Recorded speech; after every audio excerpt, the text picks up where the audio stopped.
አሰላሙ አለይኩም ወራህመቱላሂ ወበረካቱ ውድና የተከበራችሁ የኤችቲቪ ቤተሰቦች እንደምን አላችሁ? እኔ ደህና ነኝ አልሐምዱሊላሂ ረቢል ዓለሚን። እንግዲህ ዛሬ ደግሞ በሌላ በአዲስ መረጃ በአዲስ ቪዲዮ ተመልሼ መጥቼላችኋለሁ ማለት ነው። ውድና የተከበራችሁ እህቶቼ ወንድሞቼ ማለት ነው። ትላንትና በሰራሁት ቪዲዮ ሀሳብ አስተያየታችሁን ኮሜንት እያየሁ ነበረ። ለምንድነው ቀን ማትጽፊበት ብላችሁ ነበረ። አስተያየታችሁን ኮሜንታችሁን አይቻለሁ ማለት ነው። ቀን ቪዲዮ ላይ ለምን አትጽፊበትም ብላችኋል። ቪዲዮ ላይ ቀን እጽፋለሁ ኢንሻአላህ አስተካክላለሁኝ። ይሄን አስተያየት ይሄን ኮሜንት እየሰጣችሁኝ እህቶቼ ወንድሞቼ በጣም አመሰግናለሁ። ክብር ማለት ነው። ሌላኛው ደግሞ ምን ነበር? ቀጣይ በደሴ አካባቢ ቤት ሲሰራ አዲስ መረጃ አዲስ ኢንፎርሜሽን ሲኖር ንገሪን ዘግቢልን ብላችኋል። ይዤላችሁ እቀርባለሁ ኢንሻአላህ። አዲስ መረጃ አዲስ ነገር ካለ ካገኘሁ ማለት ነው ይዤላችሁ እመጣለሁኝ። እንግዲህ ዛሬ ደግሞ በጣም አዲስ የሆነ በጣም ገራሚና ጠቃሚ የሆነ መረጃ ይዤላችሁ መጥቻለሁ ማለት ነው። እሱ ምንድነው? ካሁን በፊት ለመዳም ቅመሞች ነው ይሄ ነገር በጣም የሚያስፈልገው ለመዳም ቅመሞች ነው ማለት ነው። እና ውድና የተከበራችሁ የመዳም ቅመሞች እህቶች ወንድሞች ማለት ነው ካሁን በፊት ሳውዲ አረቢያ ኑራችሁ በዲሲፓሲ የመጣችሁ እህቶች ወንድሞች የመዳም ቅመሞች ካላችሁ ማለት ነው ወይም አሻራ ሰጣችሁ በአሻራ ያለባችሁ ተመልሳችሁ ለመሄድ አሻራ ያለባችሁ ተመልሳችሁ ለመሄድ በዲሲፓሲ የመጣችሁ ልጆች ካላችሁ ሳውዲ አረቢያ አዲስ ህግ አውጥታለች ማለት ነው። በጣም ደስ ይላል። እንኳን ደስ ያላችሁ። እንግዲህ ብዙ ሰው ሳውዲ አረቢያን ይወዳታል፣ ወደ ሳውዲ አረቢያ መሄድ ይፈልጋል ማለት ነው። ነገር ግን እንደዚህ አይነት ካሁን በፊት በህገ ወጥ ሲሰሩ የነበሩ ነገር ግን በዲሲፓሲ የወጡ በአሻራ የወጡ አሉ ማለት ነው። እና ለነዛ የሚሆን ለእናንተ የሚሆን አዲስ መረጃ አዲስ አዋጅ ወጥቶ አውጥታለች ሳውዲ አረቢያ አዲስ ህግ አውጥታለች ማለት ነው። ይሄም ህግ ምንድነው? ካሁን በፊት በዲሲፓሲ የመጣችሁና በአሻራ የመጣችሁ ተመልሳችሁ ወደ ሳውዲ አረቢያ መሄድ ትችላላችሁ። እንደገና ደግሞ አሻራ ያለባችሁ እንዴት ነው አካሄዱ ብላችሁ ስትጠይቁኝ ደግሞ ካሁን በፊት አሻራ ያለባችሁ 8 አመት 5 አመት በላይ ከ8 አመት በላይ እስከ 10 አመት ምናምን ቆይታችሁ ተመልሳችሁ ስትሄዱ አሻራችሁ ጠፍቷል አልጠፋም ከኮምፒውተሩ ላይ ጠፍቷል አልጠፋም የሚለው እዛው ሳውዲ አረቢያ ነበረ የሚረጋገጠው ማለት ነው። አሁን ግን እዚሁ አገር ውስጥ ሳውዲ ኤምባሲ አሻራችሁን አረጋግጣችሁ መሄድ ትችላላችሁ ማለት ነው። ይሄ ደግሞ በጣም ትልቁና በጣም አስፈላጊ የሆነው መረጃ ነው ማለት ነው። በጣም ሁላችሁም እንደምትፈልጉት እርግጠኛ ነኝ ማለት ነው። በዲሲፓሲ የተባለው ደግሞ ምንድነው? ዲሲፓሲ ወረቀት ካላችሁ ብቻ ነው።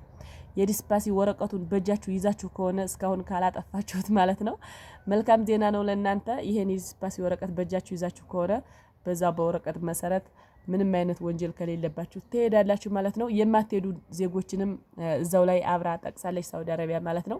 እንግዲህ ካሁን በፊት የተለያዩ ወንጀሎች ሰርታችሁ በእነዛ ወንጀሎች ቅጣት ተጥሎባችሁ ወይም ብሎክ ተደርጋችሁ ተመልሳችሁ እንዳትመጡ ወደ ሀገሪቱ ተመልሳችሁ እንዳትገቡ ብሎክ የተደረጋችሁ ወንጀል ያለባችሁ ቅጣት ያለባችሁ ሰዎች በወንጀል ተቀጣችሁ ወደ ሀገር ቤት የገባችሁ ሰዎች መቼም ቢሆን ተመልሳችሁ አትሄዱም። ሌላ እንደዚሁ አዲስ የምህረት አዋጅ እስካልወጣ ድረስ በዚህ አዋጅ ይሄ ነገር ተካቷል ማለት ነው። ምንም አይነት ወንጀል የሌለባችሁ ከሆነ እና በህገ ወጥ ሆናችሁ ብቻ ሂዳችሁ በህገ ወጥነታችሁ ብቻ ወደ ሀገር ቤት መጥታችሁ ወይም በዲሲፓሲ መጥታችሁ ወይም አሻራ ሰጣችሁ የመጣችሁ ቤተሰቦቻችን እህቶቼ ወንድሞቼ ማለት ነው ይሄ አሪፍ የሆነ የምህረት አዋጅ አርጋለች ማለት ነው። እንግዲህ ወንጀለኞች ግን ያው ወንጀለኛን ሳውዲ አረቢያ እንደማትምር የታወቀ ነው ወንጀለኛን ማለት ነው። እና ወንጀለኛ ያልሆነ ምንም አይነት ወንጀል ያልሰራችሁ ከሆነ በሙሉ ልባችሁ እርግጠኛ ሆናችሁ ወደ ሳውዲ ኤምባሲ ሂዳችሁ አሻራችሁ ጠፍቷል አልጠፋም የሚለውን ምንም ፕሮሰስ ከመጀመራችሁ በፊት የሆነ ነገር ከማጥፋታችሁ ወጪ ገንዘብ ከማባከናችሁ በፊት ይሄን ነገር ማወቅ ትችላላችሁ። እስከዛሬ ሳውዲ አረቢያ ድረስ ተመላልሰን ከሳውዲ ኤርፖርት በጣም ብዙ እህቶቻችን ወንድሞቻችን ወደ ሀገር ቤት ተመልሰዋል በዚሁ በአሻራ ምክንያት ማለት ነው። ነገር ግን አሁን በዚሁ በሀገራችን ተግባራዊ ሊደረግ ስለሆነ ወደ ሳውዲ ኤምባሲ እየሄዳችሁ አሻራችሁን ቼክ አድርጋችሁ ነፃ ከሆናችሁ ተመልሳችሁ መሄድ ትችላላችሁ። ይሄን እድል ሳውዲ አረቢያ አመቻችታለች። ቀጥታ ወደ ቪዲዮ አሻራ የሳውዲ ኑሮባችሁ በጣም ለመሄድ ፍላጎት ያላችሁ ሰዎች እንግዲህ አሁን ላይ የወጣው መረጃ አሻራ ስትሰጡ ወይም ደግሞ ከዛ ወደ ሀገር ቤት ስትገቡ በሊስ ኤምባሲ የገባችሁ ወንጀል የሌለባችሁ መመለስ ትችላላችሁ።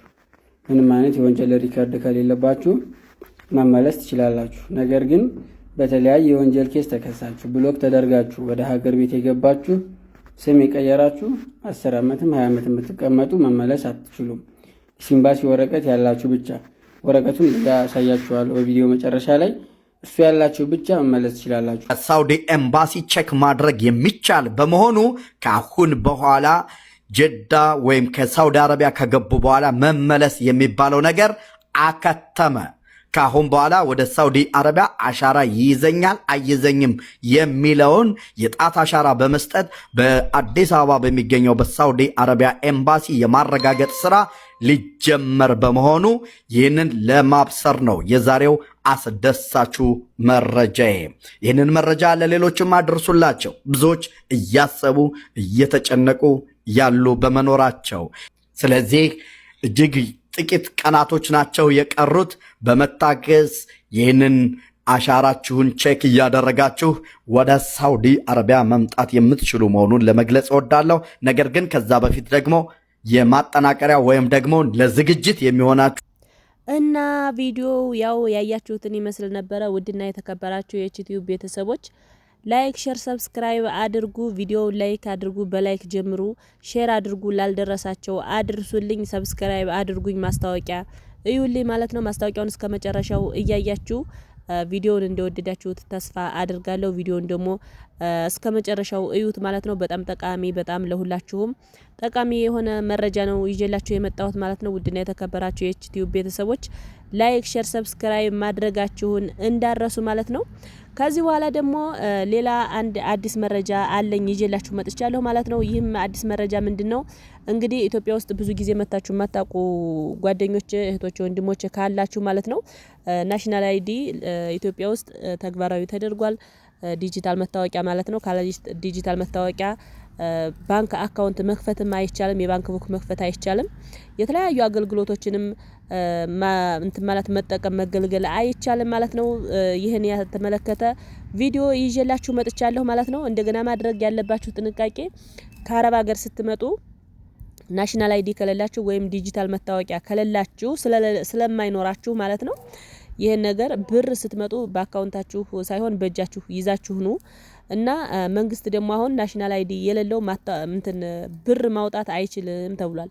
ከባንክ ቤት ብር ማውጣት አይችልም ተብሏል። እስከ ጥር 1 ነበረ ጊዜ ገደብ ናሽናል አይዲያችሁም ወይም ዲጂታል መታወቂያችሁን የፋይዳ የሚባለውን ማለት ነው የፋይዳ መታወቂያ የሚባለውን ማለት ነው ከባንክ አካውንታችሁ ጋር አጣምሩ አያይዙ ብሎ አዲስ መረጃ አዲስ አዋጅ አውርዷል ማለት ነው። ይህ ተግባራዊ የሚሆነው በሁሉም የባንክ ቅርንጫፎች ይሆናል። በሁሉም ባንኮች ካለ ፋይዳ መታወቂያ ብር ማንቀሳቀስ ማስገባትም ሆነ ማስወጣት በጭራሽ አይቻልም ማለት ነው። ጊዜ ገደብ ቀነ ገደብ አስቀምጧል። እስከ ጥር 1 ነበር የተባለው። አሁን ከጥር 1 ጀምሮ እስከ መጋቢት 30 ድረስ ተፈቅዷል እንደየደረጃው ማለት ነው። የክልል ክፍለ ከተሞችና የዞንና የወረዳ ክፍለ ከተሞች ተጠሪነታቸው ለክልል የሆነ ክፍለ ከተሞችም ከተማ አስተዳደሮችም እነሱም ከፌዴራሉ ጋራ አብረው ባንድ ተመሳሳይ ነው የወረደው እንትን ማለት ነው። ከዛ በታች ያሉት ግን ትንሽ ከየካቲት 1 ጀምሮ እስከ መጋቢት 30 ጊዜ ገደብ ተቀምጦላቸዋል። የፋይዳ መታወቂያቸውን ወይም ዲጂታል መታወቂያቸውን ወይም ናሽናል አይዲያቸውን ከባንክ አካውንት ጋራ እንዲያጣምሩ ተደርጓል ማለት ነው። እንዲደረግ ያልሰማችሁ ስሙ ማለት ነው። ይሄን ነገር ጥንቃቄ አድርጋችሁ አካውንታችሁ እንዳይዘጋባችሁ እንትን እንዳይል ጥንቃቄ አድርጋችሁ ዲጂታል አይዲያችሁን አያይዙ ማለት ነው። ጊዜ ገደቡ እስከ መጋቢት 30 ድረስ ነው።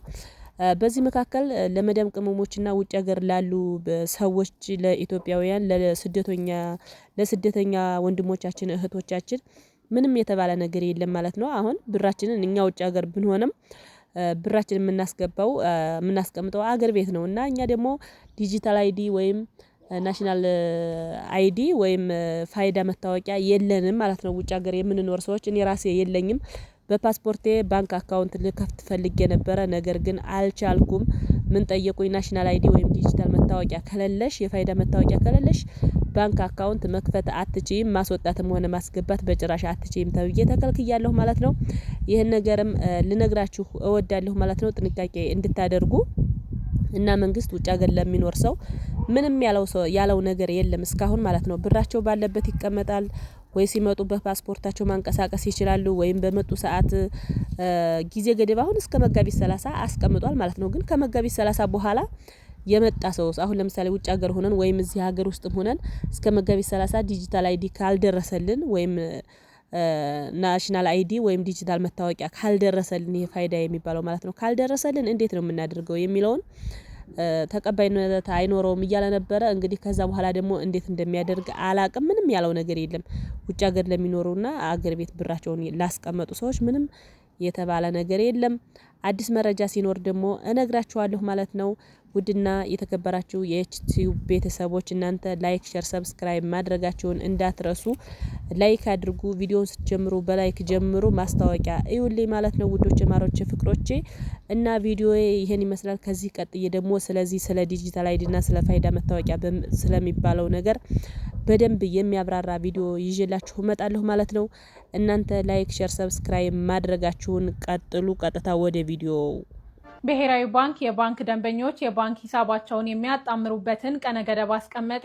የኢትዮጵያ ብሔራዊ ባንክ የፋይዳ ዲጂታል መታወቂያን ከባንክ ስርዓት ጋር የማጣመር ስራ በይፋ መጀመሩን አስታውቋል። ባንኩ የፋይዳ ዲጂታል መታወቂያን ከባንክ ስርዓት ጋር የማጣመር ስራ በይፋ መጀመሩን ያስታወቀው ታህሳስ 1 ባወጣው መግለጫ ነው። በዚህም ደንበኞች የባንክ ሂሳባቸውን ከፋይዳ መረጃ ጋር የሚያጣምሩበት እስከ መጪው መጋቢት 30 2018 ድረስ መሆኑን በመጥቀስ የጊዜ ገደቡን ይፋ አድርጓል። ነባር አካውንቶችን ከፋይዳ መታወቂያ ጋር ማስተሳሰር ተግባራዊ የሚደረግበት የጊዜ ሰሌዳና የባንክ አገልግሎት ፋይዳን መሰረት አድርጎ የሚሰጥበትን ቀን በተመለከተ ባንኩ በከተማ አስተዳደርና ክልሎች ላይ ለይቶ አስቀምጧል። በአዲስ አበባና ድሬዳዋ ከተማ አስተዳደሮች እንዲሁም በሐረሪ ክልል ከታህሳስ 1 2018 እስከ ታህሳስ 30 2018 ድረስ ባሉት ጊዜያት ሂደቱ የሚከናወን ይሆናል።